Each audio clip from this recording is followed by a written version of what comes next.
passing storm provides a magical light and also clears the skies over Lake Ontario. This is the smallest of the 5 Great Lakes and the most easterly.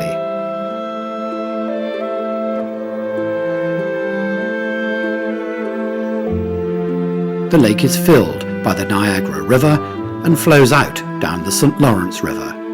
It covers an area of around 7,500 square miles, has a maximum depth of 602 feet and a shoreline of 712 miles.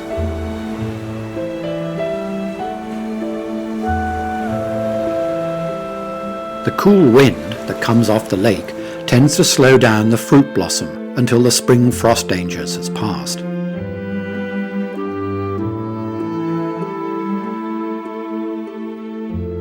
This makes it an ideal area for fruit growing, and peaches, apples, cherries, pears and plums are grown along this coastal strip.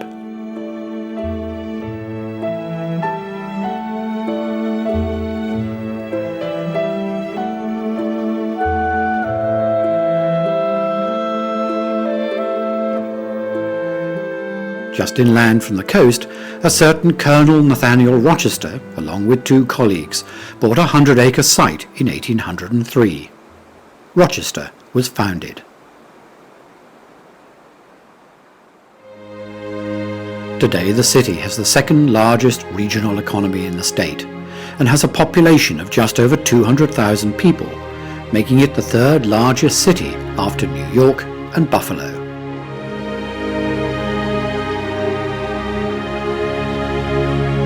Within 40 years of its founding, Rochester was known as Flower City and had become not only the largest flower-producing centre in the United States, but also America's first boomtown. When the flower industry moved west in the mid-19th century, a different type of flower industry took over, and Rochester began to be surrounded by plant nurseries. Rochester is also known as the world's image centre, because it was here in 1892 that George Eastman founded the Kodak Company. An early slogan was, "You press the button, we do the rest."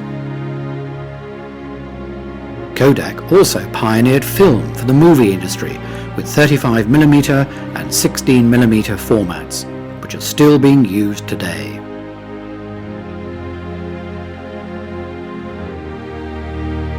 George Eastman built himself a house in the Rochester suburbs in 1902. At the time, his colonial revival-style house was surrounded by 10 acres of working farmland, as well as formal gardens. The house also boasted a built-in vacuum cleaning system, a central clock network, and an internal telephone exchange with 21 extensions. Today, this National Historic Landmark is home to a museum devoted to photography, as well as the conservation of both film and photographs. It also houses one of the oldest film archives in the world.